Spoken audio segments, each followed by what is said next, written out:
নমস্কার, আপনারা দেখছেন জেলার ১ নম্বর online TV channel Birbhum RC TV. আপনাদের সঙ্গে আমি শুভাশিস। শুরু করছি আজকের সংবাদ।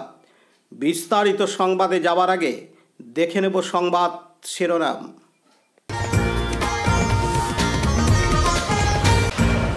পৌরসভার চেয়ারম্যানদের নিয়ে প্রশাসনিক বৈঠক সিউড়িতে।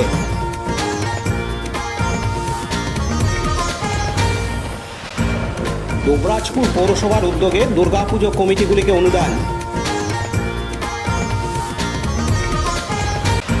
বিশ্বভারতী সমবায় ব্যাংকে ডেপুটেশন গ্রাহকদের।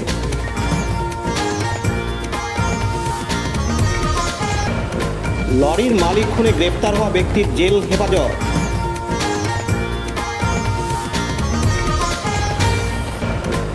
সেরা বিদ্যালয় প্রতিযোগিতা বক্রেশ্বর তাপবিদ্যুৎ কেন্দ্রে প্রবীর সেনগুপ্ত উচ্চ বিদ্যালয়ে। প্লাস্টিক বর্জ্য দিয়ে রাস্তা নির্মাণের শুভ উদ্বোধন রাজনগরে। ছুটির আগে আগমনী অনুষ্ঠান সিউড়ির আড্ডা প্রাথমিক বিদ্যালয়ে।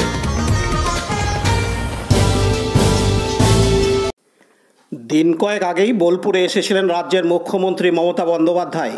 তিনি বোলপুরে এসে বন্যা পরিস্থিতি নিয়ে আলোচনার পাশাপাশি জেলার পৌরসভাগুলির বর্তমান পরিস্থিতি নিয়েও আলোচনা করেন এবং রাজ্যের ডেপুটি স্পিকার আশিস বন্দ্যোপাধ্যায় ও মন্ত্রী চন্দ্রনাথ সিনহাকে দেখভালের জন্য দায়িত্ব দেন। সেই মতো গতকাল বৃহস্পতিবার ৩০ অক্টোবর বীরভূম জেলা প্রশাসনিক ভবনের কনফারেন্স হলে বীরভূমের ৬টি পৌরসভার চেয়ারম্যানদের নিয়ে একটি বৈঠক হয়।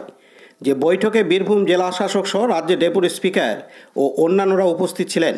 এই বৈঠকের মূল উদ্দেশ্য হল পৌরসভাগুলিতে পরিষ্কার পরিচ্ছন্ন যানজট মুক্ত রাখা থেকে শুরু করে অন্যান্য উন্নয়নমূলক কাজ এগিয়ে নিয়ে যাওয়া। তবে কাউকে উচ্ছেদ করে নয়, বরং তাদের পরিচয়পত্র প্রদান থেকে শুরু করে অন্যান্য উপায়ে ব্যবস্থা গ্রহণ করা হবে, এমনটাই জানানো হয়েছে। বিশেষ করে সিউড়ি পৌরসভার উপর বাড়তি জোর দেওয়া হচ্ছে বলে জানিয়েছেন রাজ্যের ডেপুটি স্পিকার আশিস বন্দ্যোপাধ্যায়। এদিন ডেপুটি স্পিকার আরও জানান, যে বিষয়ে আমরা আলোচনা করেছি সেটি মুখ্যত মাননীয় মুখ্যমন্ত্রী মমতা বন্দ্যোপাধ্যায়।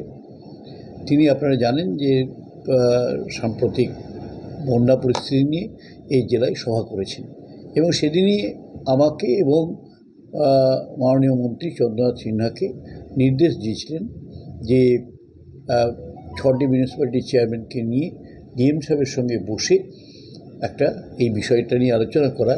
সবথেকে বড় কথা যেটা ডিএম সাহেব মিটিংয়েও বলেছেন যে দৃশ্যমান ব্যবস্থা গ্রহণ করতে হবে, লোকে যেন দেখতে পায়, বুঝতে পারে। নর্দমাগুলো যেমন অনেক ক্ষেত্রে পরিষ্কার হয় না। কাউন্সিলরদেরও আমরা বলেছি, রিকোয়েস্ট করেছি যে কাউন্সিলররাও যেন ওয়ার্ডে ওয়ার্ডে সেই তদারকিটা করেন এবং যাতে এই যে একটা আভাস আছে, ইঙ্গিত আছে যে আবার বৃষ্টি হতে পারে, আবার একটা ঘূর্ণাবর্তের সৃষ্টি হতে পারে, স্বাভাবিকভাবেই একটা আতঙ্কিত মানুষ। আমরা চাই না যে কোথাও এই কারণে জল জমে যাক বা শহর প্লাবিত হোক। স্বাভাবিকভাবেই এই বিষয়টার সঙ্গে সঙ্গে মাননীয় জেলা শাসক যারা বলেছেন যে অন্যান্য বিষয়গুলো যেটা প্রতি মাসেই তারা করছেন রিভিউ, সেই রিভিউটাও হয়েছে। অন্যদিকে জেলা শাসক বিধান রায় বলেন, প্রত্যেকটি মাসেই বা কোনো মাসে না হলে 2 মাস অন্তর অন্তর আমরা পৌরসভার যে রিভিউ মিটিং সেটা আমরা শুরু করেছি। অনারেবল সিএম ম্যাডাম এটা আগে থেকেও নির্দেশ দিয়েছিলেন। রিসেন্টলি উনি যে ফ্ল্যাট রিভিউ মিটিং করেছিলেন আমাদের জেলায়, সেখানেও আবার নির্দেশ দিয়েছেন যে এটা রেগুলারলি করতে হবে। সেই জন্যে আজকে আমাদের ডেপুটি স্পিকার স্যার, আমাদের ওয়েস্টবেঙ্গল লেজিসলেটিভ অ্যাসেম্বলি রাজ্য বিধানসভা ডেপুটি স্পিকার স্যার উনি ছিলেন। ওনার পৌরোহিত্যে আমরা সব মিউনিসিপ্যালিটি চেয়ারম্যান সাহেব কিংবা ম্যাডাম তাদেরকে নিয়ে এটা করেছি। আমরা যেমন রিভিউ করেছি যে শহরের উন্নয়নগুলো, মিউনিসিপ্যালিটি উন্নয়নগুলো, তেমনি কোথায় সমস্যা আছে, যেমন সলিড ওয়েস্ট ম্যানেজমেন্ট করতে গিয়ে কোথাও জমি পাচ্ছেন কিনা বা ইত্যাদি, কোথাও আমাদের ইন্টার ডিপার্টমেন্টাল যে ট্রান্সফার আইডিটি যেটা বলি সেটা কোথাও পেন্ডিং আছে কিনা, জলের যে প্রকল্পগুলি করছি সেখানে জমি ঠিকমতো পেয়েছেন কিনা, যেখানে বোরিং করে জল নেওয়া হচ্ছে বা ইত্যাদি সেখানে সোর্স নিয়ে কোনো সমস্যা আছে কিনা, বাড়ি তৈরির ক্ষেত্রে কোনো সমস্যা আছে কি না। আমাদের অনারেবল সিএম ম্যাডাম বারবার বলেছেন, যেহেতু আমরা সাম্প্রতিক অতীতে যেটা দেখছি এবছরে অতিবৃষ্টি, যখন বৃষ্টি হচ্ছে তখন অতিবর্ষণ হচ্ছে, অতিবৃষ্টি হচ্ছে, সেই অতিবৃষ্টিতে জল জমার একটা থাকছে। তো শহরাঞ্চলে যেহেতু একটু ঘন সন্নিবিষ্ট অঞ্চল, ডেন্সলি পপুলেটেড, সেখানে জল জমার সম্ভাবনা অনেক বেশি থাকে। সুতরাং সেখানে আমাদের যে ড্রেন যেগুলি আছে সেই ড্রেনগুলি পরিষ্কার থাকছে কি না, ড্রেন আউটলেট অর্থাৎ যে ড্রেনটা যেখানে গিয়ে আমাদের বড় জলাশয় কিংবা কোনো কাঁদরে মিশছে সেইখানে আউটলেটিংটা ফাস্ট হচ্ছে কি না, যদি কাঁদরে কোথাও ড্রেজিং বা ইত্যাদিগুলি করতে হয়, পুলিশ সরাতে হয়, সেগুলি বিষয় নিয়ে বিস্তারিত আলোচনা হয়েছে, যাতে আগামী দিনেও যদি অতিবৃষ্টিতে হয় সেই অতিবৃষ্টিদের জন্যে আমার জলপ্লাবিত হওয়ার কোনো সম্ভাবনা যাতে জিরো থাকে সেই ব্যাপারে আলোচনাও হয়েছে। পাশাপাশি সিউড়ি পৌরসভার চেয়ারম্যান উজ্জ্বল চ্যাটার্জি বলেন, আজকে মাননীয় মুখ্যমন্ত্রীর নির্দেশ মতো আমাদের ডেপুটি স্পিকার আশিস বন্দ্যোপাধ্যায় মহাশয় আর আমাদের জেলাশাসক মহাশয় এডিএম আমাদের 6টা চেয়ারম্যানদেরকে ডেকেছিল এখানে কনফারেন্স হলে। আলোচনা হলো, মূলত আলোচনা আমাদের একটা ওয়েদার যে রিপোর্ট দিচ্ছে বৃষ্টির জন্য যেন সব ব্লকেজ ড্রেনগুলো না ঠিকমতো দেখা হয়, বিভিন্ন বিষয়ে আলোচনা হলো, সেই মতো নজর দেওয়ার জন্য, যাতে পুজো সবাই সুষ্ঠু আনন্দ করতে পারে এইটাই।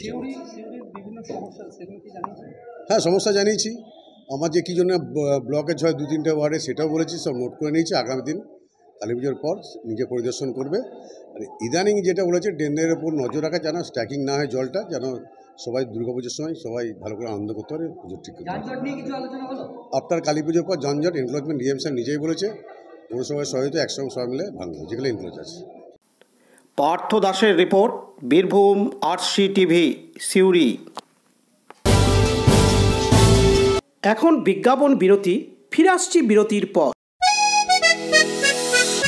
সব থেকে ভালো চিকিৎসা সবচেয়ে কম খরচে, সবচেয়ে কম খরচে, সব থেকে ভালো চিকিৎসা সবচেয়ে কম খরচে, সবচেয়ে কম খরচে।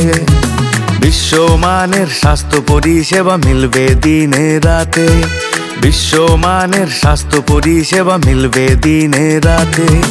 মণি মহেশ হসপিটাল, মণি মহেশ হসপিটাল, মণি মহেশ হসপিটাল, মণি মহেশ হসপিটাল। মণি মহেশ হসপিটাল, দুবরাজপুর, বীরভূম।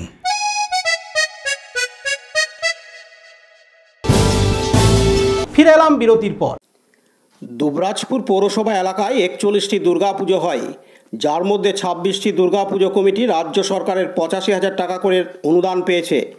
যেসব দুর্গাপুজো কমিটিগুলি সরকারি অনুদান পান না, সেই সব দুর্গাপুজো কমিটিগুলিকে দুবরাজপুর পৌরসভার পক্ষ থেকে 6,000 টাকা করে অনুদান স্বরূপ দেওয়া হয়। আজ শুক্রবার 4 অক্টোবর 15টি দুর্গাপুজো কমিটির হাতে অনুদান তুলে দেওয়া হয় দুবরাজপুর পৌরসভার পক্ষ থেকে। স্বভাবতই পৌরসভা থেকে অনুদান পেয়ে খুশি দুর্গাপুজো উদ্যোক্তারা। গত 5 বছর থেকে দুবরাজপুর পৌরসভায় অনুদানের ব্যবস্থা করেছে। দুবরাজপুর পৌরসভায় এই অনুষ্ঠানে উপস্থিত ছিলেন দুবরাজপুর পৌরসভার ভাইস চেয়ারম্যান মির্জা শওকত আলী, দুবরাজপুর পৌরসভার নির্বাহী আধিকারিক দেবাশিস পাত্র, কাউন্সিলর সনাতন পাল, বুলটি চক্রবর্তী, দুবরাজপুর পৌরসভার প্রধান করণিক সুভাষ রঞ্জন ধর্ষ, আর অনেকে। লালটু মুখার্জির report, Birbhum RC TV, Dubrajpur. এখন বিজ্ঞাপন বিরতি, ফিরে আসছি বিরতির পর।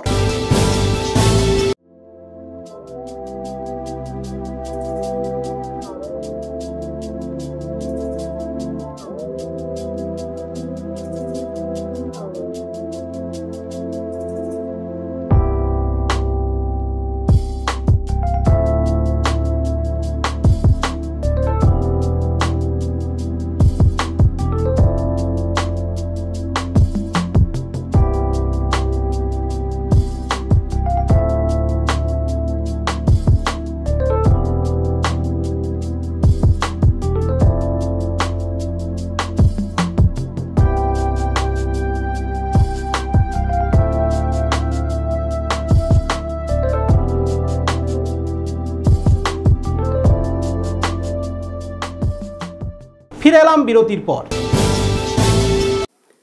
স্বয়ং রবীন্দ্রনাথ ঠাকুরের হাত ধরে প্রাণ প্রতিষ্ঠা হওয়া বিশ্বভারতীর সমবায় ব্যাংকে বিভিন্ন রকম টালবাহানা চলছে। বহুদিন যাবৎ নির্বাচন হচ্ছে না, গ্রাহকরা পাচ্ছেন না সুষ্ঠুভাবে পরিষেবা, লগ্নিকারীরা লভ্যাংশ থেকে বঞ্চিত হচ্ছেন। এর আগে গুরুতর এই অভিযোগকে সামনে রেখে সমবায় ব্যাংকের সামনে বসে বিক্ষোভ দেখিয়েছিলেন গ্রাহক ও লগ্নিকারীরা, কিন্তু কোনো সুফল পাওয়া যায়নি। তাই আজ শুক্রবার 4 অক্টোবর আবার ডেপুটেশন দেওয়া হয় বিশ্বভারতী কোঅপারেটিভ ব্যাংকে। গুরুদেব রবীন্দ্রনাথ ঠাকুরের হাত ধরে 1927 সালে বিশ্বভারতীতে পথ চলা শুরু করে সমবায় ব্যাংক। ব্যাংকে অধিকাংশ গ্রাহক বিশ্বভারতীর কর্মী, আধিকারিক, অধ্যাপকরা। ঋণ থেকে শুরু করে ইনভেস্টমেন্ট সবটাই রয়েছে এখানে। অথচ দীর্ঘদিন ধরে বিভিন্ন রকম সমস্যা দেখা দিয়েছে। নির্বাচন বন্ধ, গ্রাহকরা পাচ্ছেন না সুষ্ঠুভাবে পরিষেবা, লগ্নিকারীরা লভ্যাংশ থেকে বঞ্চিত হচ্ছেন। এই ধরনের নানান অভিযোগ তুলে বিশ্বভারতীর কোঅপারেটিভ সমবায় ব্যাংকের সামনে অবস্থান গ্রাহকদের। খুব স্বাভাবিকভাবেই বিশ্বভারতীর কর্মী, আধিকারিক, শিক্ষকদের এই অবস্থানকে ঘিরে বিশ্বভারতী চত্বরে এক আলোড়ন সৃষ্টি হয়েছে।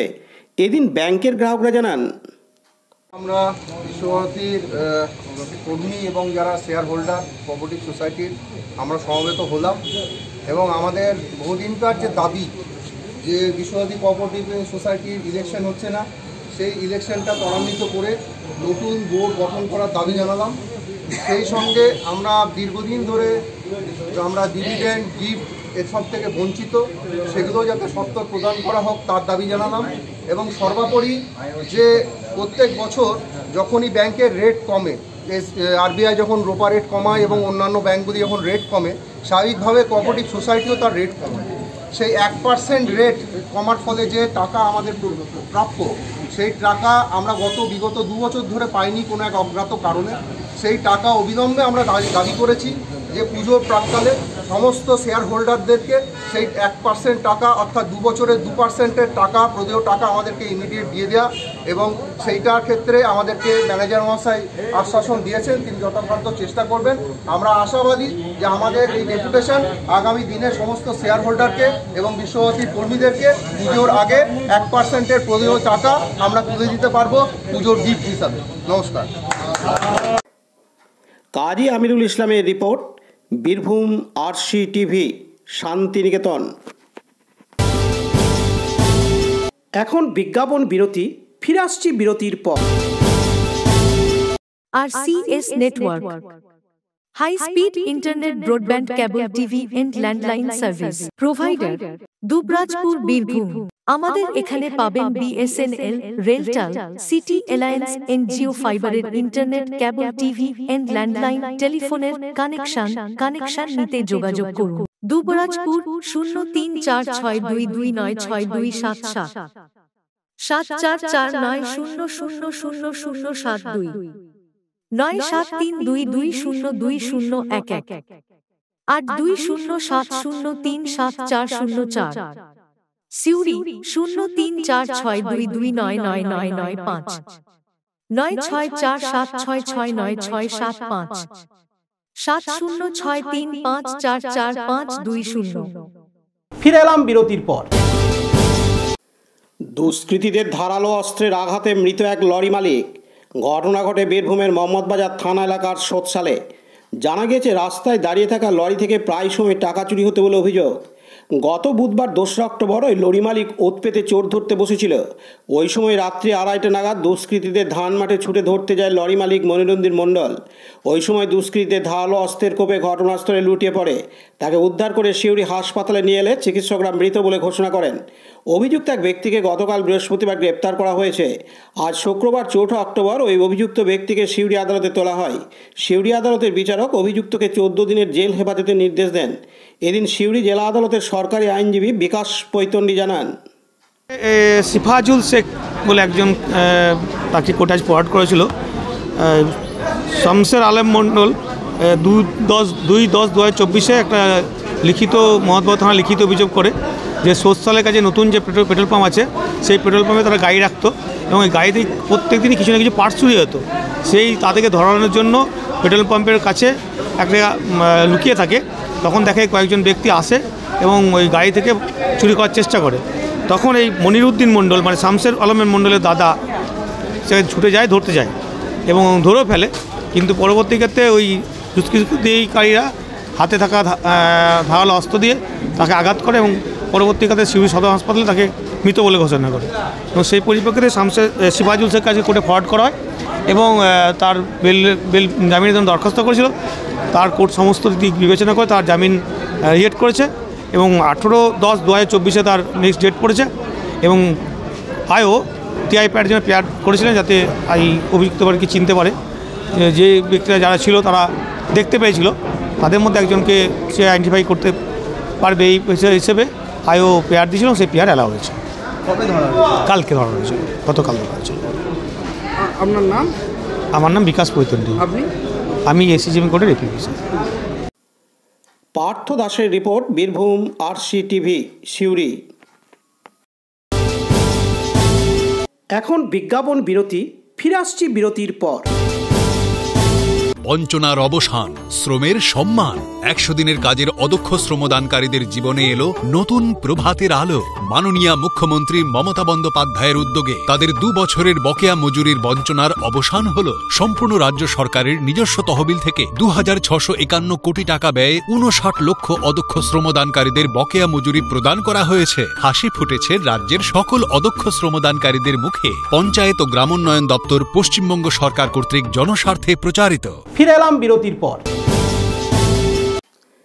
জেলাস্তরীয় আন্তঃবিদ্যালয় সাংস্কৃতিক প্রতিযোগিতা হলো আজ বক্রেশ্বরের BKTPP প্রবীর সেনগুপ্ত বিদ্যালয়ে। প্রদীপ প্রজ্বলন করে অনুষ্ঠানের শুভ সূচনা করেন BKTPS-এর জেনারেল ম্যানেজার প্রদীপ্ত মুখোপাধ্যায়। স্বাগত ভাষণ দেন বিদ্যালয়ের সম্পাদক স্বপন বিশ্বাস ও সিউড়ি বেনিমাধব ইনস্টিটিউশনের প্রধান শিক্ষক সুজয় কুমার চট্টোপাধ্যায়। জেলার বিভিন্ন প্রান্তের মোট 8টি বিদ্যালয় নিয়ে প্রতিযোগিতা হয়। সিউড়ি থেকে ঐতিহ্যবাহী Benimadhab institution, RT school, Dubrajpur Shri Shri Sarada Vidyapith ও আয়োজক বক্রেশ্বর তাপবিদ্যুৎ উচ্চ বিদ্যালয় সহ 8টি বিদ্যালয় থেকে মোট 8 জন ছাত্রছাত্রী মোট 7টি ইভেন্টে যথা অঙ্কন, অভিনয়, আবৃত্তি, কুইজ, গণসঙ্গীত, ব্যঙ্গচিত্র প্রভৃতি বিষয়ে অংশ নেয়। এদিন বক্রেশ্বর BKTPP প্রবীর সেনগুপ্ত বিদ্যালয়ের প্রধান শিক্ষক মামুন হাসান জানান, আমরা বক্রেশ্বর ধর্মপাল প্রবীর সেনগুপ্ত বিদ্যালয়ের পক্ষ থেকে আমাদের জেলার 8টি স্কুল নিয়ে সেরা বিদ্যালয় প্রতিযোগিতা আজকে আরম্ভ করেছি। এখানে মোট 7টি প্রতিযোগিতার বিষয় রয়েছে: কবিতা আবৃত্তি, তাৎক্ষণিক অভিনয়, কার্টুন বা ব্যঙ্গচিত্র অঙ্কন, বিতর্ক প্রতিযোগিতা, ছবি দেখে শব্দ তৈরি এবং তাৎক্ষণিক অভিনয়, গণসঙ্গীত। মোট 8 জন প্রতিযোগী থাকবে। এই 8 জনকে 7টা প্রতিযোগিতা কভার করতে হবে। সমস্ত দিক থেকে একটা পয়েন্ট আছে, যে স্কুল বেশি পয়েন্ট পাবে তারা প্রথম হবে। তবে আমরা এই প্রতিযোগিতাগুলোকে প্রতিযোগিতা হিসেবে ধরছি না, কারণ এই নিরিখে কোনো স্কুলকেই আমরা সেরা স্কুল বলতে পারি না। আমাদের মূল উদ্দেশ্য হচ্ছে জেলার অন্যান্য স্কুলের সঙ্গে আমাদের পারস্পরিক মিলিত হওয়া, এটাই আমাদের বড় উদ্দেশ্য। এর আগে আমরা PDCL এর অন্য 4টি স্কুলকে নিয়ে প্রতিযোগিতা করতাম, কিন্তু এবছর এবং গত বছরও আমরা আমাদের জেলার স্কুলগুলোকে নিয়েই প্রতিযোগিতা করা শুরু করেছি। স্যার নাম? আমি মামুন হাসান, স্কুলের প্রধান শিক্ষক। পতিত পাবন বৈরাগ্যের রিপোর্ট, বীরভূম RCTV সিউড়ি। গতকাল বৃহস্পতিবার 3রা অক্টোবর রাজনগর ব্লকের চন্দ্রপুরে বর্জ্য প্লাস্টিক পদার্থ দিয়ে তৈরি রাস্তার নির্মাণ কার্যের শুভ উদ্বোধন করা হয়। চন্দ্রপুর থেকে গামারগুন্ডু পর্যন্ত এই রাস্তা নির্মিত হবে। এই ধরনের উদ্যোগ বীরভূম জেলাতে প্রথম বলে জানা গেছে। রাস্তা নির্মাণ কার্যের শুভ উদ্বোধনী অনুষ্ঠানে উপস্থিত ছিলেন বীরভূম জেলাশাসক বিধান রায়, রাজনগরের BDO শুভাশিস চক্রবর্তী, রাজনগর পঞ্চায়েত সমিতির পূর্ত কর্মাধ্যক্ষ সুকুমার সাধু সহ বিভিন্ন বিশিষ্টজনেরা।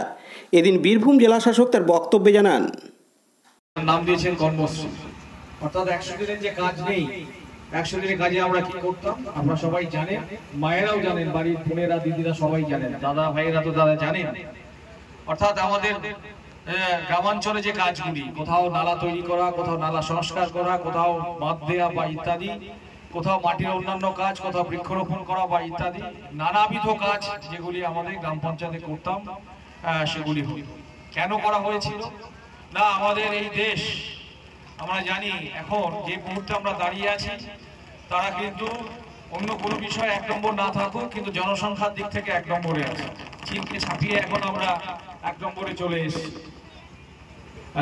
সুতরাং আমাদের এটা বুঝতে হবে যে প্রচুর এই জনসংখ্যাকে সমস্যা না ধরে এটাকে সমাধানের উপায় বাতলানো হয়েছিল কোনো একটি সময়, এখান থেকে 20-30 বছর আগে, যে এই সব এই মানুষকে আমাদেরকে কর্মক্ষম করতে হবে। সেই জন্য তারা বললেন যে সব হাতে কাজ দেওয়ার জন্য, বিশেষ করে মেহনতি মানুষ যারা আছেন, যারা কায়িক পরিশ্রম করে যারা তাদের জীবিকা নির্বাহ করেন, দুবেলা দুমুঠো অন্য সংস্থান করেন, তাদের সব হাতে কাজ দেওয়ার জন্যই কিন্তু 100 দিনের কাজে তৈরি হয়েছিল। 100 দিনের কাজটি কেন হয়েছিল? ছিল মহাত্মা গান্ধী কর্মসুনিশ্চিত প্রকল্প, একটা আইন আছে, কিন্তু 100 দিনের কাজটা এই যে প্রকল্প, তাতে 100 দিনের নামটি বেশি জনপ্রিয় হয়েছে। অর্থাৎ অন্তত মিনিমাম 100 দিনের কাজ দিতে হবে আমাদের কর্মক্ষম মানুষগুলোকে, যাতে জব কার্ড হয়ে যায়। এখানে আমরা জানি অনেক মা বোন দিদিরা ভাইয়েরা আছেন, তারা 100 দিনে কাজ করেছেন, অতীতে 3 বছর আগে থেকে করেছেন, সেই জন্যই কথা। উত্তম মণ্ডলের report, Birbhum RC TV, Rajnagar. Suri 1 নম্বর ব্লকের মল্লিকপুর পঞ্চায়েতের আড্ডা প্রাথমিক বিদ্যালয়ে শুক্রবার 4 অক্টোবর বিদ্যালয়ের ছুটির আগে আগমনী অনুষ্ঠান প্রতি বছরের মতন এবছরও রাখা হয়, যেখানে বিদ্যালয়ের শিক্ষক শিক্ষিকা থেকে শুরু করে বিদ্যালয়ের পড়ুয়ারা আগমনী গানের নাচ থেকে শুরু করে আবৃত্তি পাঠ ও একাধিক অনুষ্ঠানের মাধ্যমে দুর্গাপুজোর সূচনা করে। যেখানে ওই বিদ্যালয়ের এক শিক্ষক রাজশেখর দে তার ছেলের জন্মদিন উপলক্ষে প্রায় 230 জন পড়ুয়াকে দুপুরে মধ্যাহ্ন ভোজনে মাংস ভাত খাওয়ান।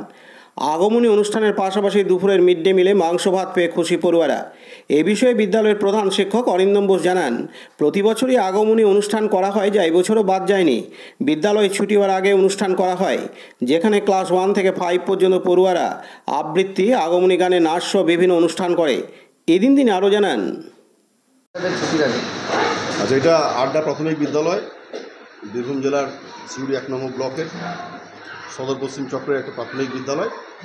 আমরা প্রত্যেক বছর শারদীয়ার আগে, অর্থাৎ দুর্গাপুজোর আগে, আমরা বিদ্যালয়ের যারা ছাত্রছাত্রী রয়েছে সবাইকে নিয়ে আমরা একটা সাংস্কৃতিক অনুষ্ঠান আমরা পরিবেশনা করি এখানে। তাতে আমাদের ছাত্রছাত্রী থেকে শুরু করে অভিভাবক অভিভাবিকা, আমাদের বিদ্যালয়ের শিক্ষক শিক্ষিকা সকলেই অংশগ্রহণ করে। আমাদের এই অনুষ্ঠানের নাম আগমনী। প্রত্যেক বছরই আমরা দুর্গাপুজোর আগে এই আগমনী অনুষ্ঠান বিদ্যালয়ে আমরা করে থাকি এবং সবাইকে আমরা দুর্গাপুজোর শুভেচ্ছা, ভালোবাসা, শ্রদ্ধা, প্রণাম জানিয়ে আমাদের এই অনুষ্ঠান করি এবং দুর্গাপুজো যাতে প্রত্যেকের ভালো কাটে, শান্তিতে কাটে, আনন্দে কাটে, আমাদের আনন্দ যেন অন্যের দুঃখের কারণ না হয়, এসবগুলো আমরা বলে আমরা এই অনুষ্ঠান করে থাকি প্রত্যেক বছর। আজকে মধ্যাহ্ন ভোজনের একটা বিশেষ বিষয় রয়েছে আমাদের, মানে আমাদের বিদ্যালয়ের এক শিক্ষক, নাম করছি না আমি, নাম করে আমি তাকে ছোট করতে চাই না, তার সন্তান গত মাসে তার জন্মদিন ছিল।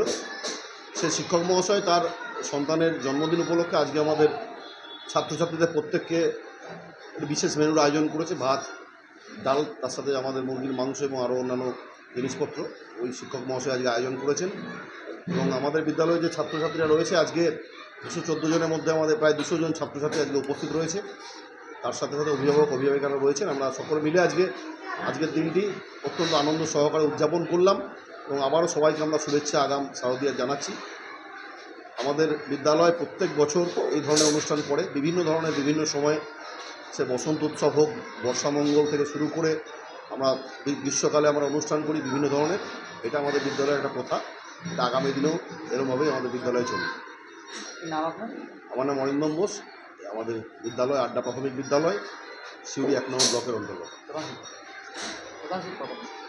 আমার নাম অরিন্দম বোস, আমি প্রধান শিক্ষক এই বিদ্যালয়ের আড্ডা প্রাথমিক বিদ্যালয়, সিউড়ি 1 নম্বর ব্লক। পার্থ দাসের report, Birbhum RC TV, Suri. আজকের সংবাদ এই পর্যন্ত। পরবর্তী সংবাদের জন্য চোখ রাখুন বীরভূম আরসি টিভির পর্দায়। নমস্কার।